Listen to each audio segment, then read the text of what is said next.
guys, yung finished product natin na sutanghon with beef ang sahog kasi allergy na tayo ngayon sa chicken. Ayan. Sinugod na naman tayo kagabi dahil kumain tayo ng balot. So, ayan. Ano muna ako ngayon sa chicken, eggs, wala muna. Happy Father's Day, mahal ko. Long life for you. Para mahaba-haba ang ating buhay. Love you, Daddy. Happy Father's Day, mahal. Father's Day. Ayan guys, nagluto ako ng long life para kay Daddy. Happy Father's Day, mahal. Breakfast pa namin yan guys. Mamaya lalabas kami for dinner. Celebration ni Daddy.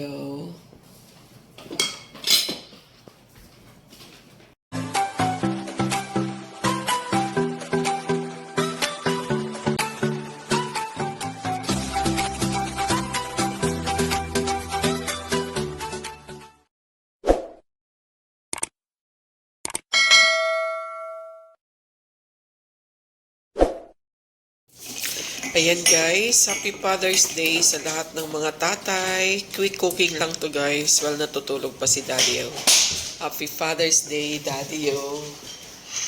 Ayan guys, magluto po ako ng sutanghon with beef kasi para long life si Daddy. Breakfast namin mamaya, dinner, after mag-church, magse-celebrate din kami sa aming Father's Day, haligi ng tahanan. Kailangan i-celebrate din. So, ayan guys, sasautay na po tayo ng garlic. Kasi naglagay na po tayo ng butter and oil, cooking oil. Gusto ko guys may butter kasi mabango talaga. So, ayan na yung onions. Sautay-sautay lang hanggang mga moy. Maya-maya, drop na rin natin yung ating beef. Nowadays, guys, lagi akong nagluluto with beef kasi ban muna ang chicken sa bahay. May chicken hotdog, pero yung parang isasahog pag magluto, ban muna siya. Wala muna. Pork at saka beef muna binibili ko ngayon kasi nag-allergy talaga ako. Di ko pa alam kung saan. So, by Monday pa ako mag-allergy test. So, doon ko malalaman kung sa pagkain ba, anong klaseng pagkain, or sa environment. But nowadays talaga parang lagi akong na-allergy. Feeling ko sa itlog kasi previous month nag-low carb ako. Most of my food is itlog. And kagabi guys, pumunta kami sa Hilot night namin kagabi kasi dialysis ni Daddy. Alam niyo naman, after dialysis, may Hilot night talaga yan. Kasi para yung daloy ng kanyang dugo talaga, mamassage talaga. Kasi kailangan ko sa kanya as in diabetic talaga siya. So, bago kami kumain guys, kasi yung suki namin doon sa Hilot, may hinihilot pa, yun yung gusto ko talaga. Si Daddy yung may suki na rin doon. So, ngayon, ay ikat ko muna guys, no? After nating isote yung ating beef, nagdagay na rin ako ng paminta, and then garlic powder, and then soy sauce, and then chili flakes. Yan lang po ang nilagay ko talaga. As in, quick, easy cooking lang talaga. Hindi na po ako naglagay ng salt kasi dinamihan ko na talaga siya ng soy sauce. Kasi wala akong ibang pampalasa, wala akong cubes, wala akong magic sarap, wala akong betsin. So, dinaan ko sa soy sauce. So, malasa naman siya. Kaya, ayan. So, after nyan guys, while nakasote pa yan dyan, nakababad pa yung salt and pepper garlic natin dyan sa ating beef, kumain kami guys ng balot. Nag-live ako kagabi, nakita ko pa nga si Ilocana, si Javier, si Juby, sino pa yung pumunta. Ikat muna natin guys, nilalagay ko na yung aking carrots na strips. Ayan guys, sote-sote konti. So guys, while waiting sa manghihilot, kumain kami ni Daddy yun ng balot. Actually, matagal ko nang gustong kumain ng balot. Lagi ako nagkikrave pero natatakot ako kasi nga high blood nga tayo, di ba? Hindi na tayo basta-basta talaga makakain ng balot. So, ayun guys, sa sobrang takam kagabi, cut muna natin. Naglagay na rin ako ng Baguio beans. Ayan si Baguio beans. Konting sote-sote natin sa carrots na strips together with the beef, salt and pepper, and soy sauce. Ayan. Masarap yan guys kasi may garlic powder na meron pang garlic talaga na chinap-chop ni Yayang. So, ayan guys. Sote-sote konti. Continue tayo. So, nakakain talaga ako ng balot sa matagal ko nang nag-crave. So, ngayon, kumain na ako ng dalawa. Supposed to be, gusto ko pang tatlohin. Sabi ni Daddy, tama na. Dalawa din kay Daddy, dalawa din sa akin.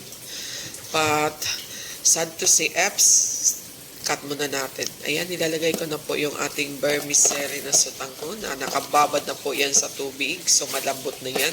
Kunting sote-sote na lang din para namnamin niya yung lasa.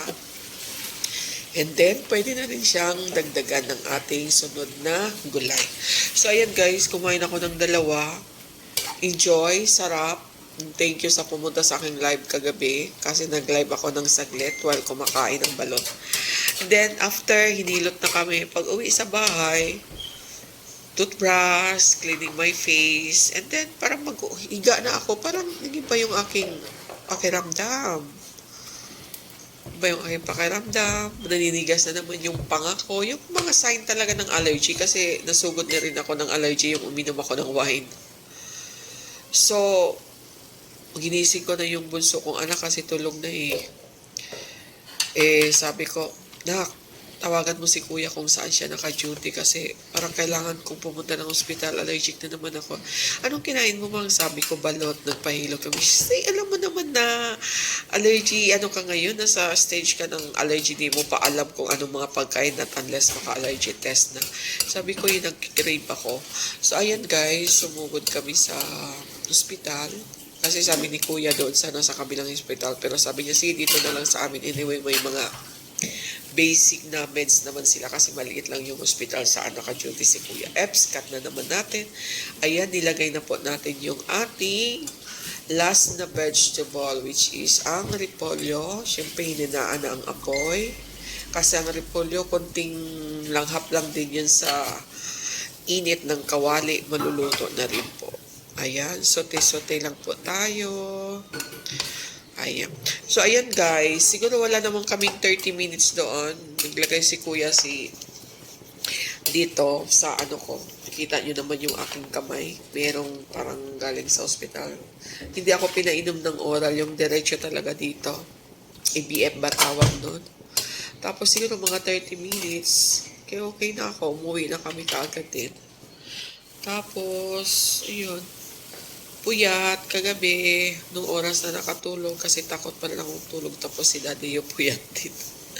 Galing daya puyat. So ayan na pala guys yung ating sutanghon with beef, with storytelling. Bakit beef? Parang laging beef na yung mga sinasahog ko ngayon. Laging beef na yung mga niluluto ko.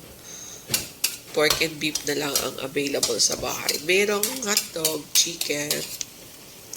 So, ayan guys. Thank you so much for watching. Bye!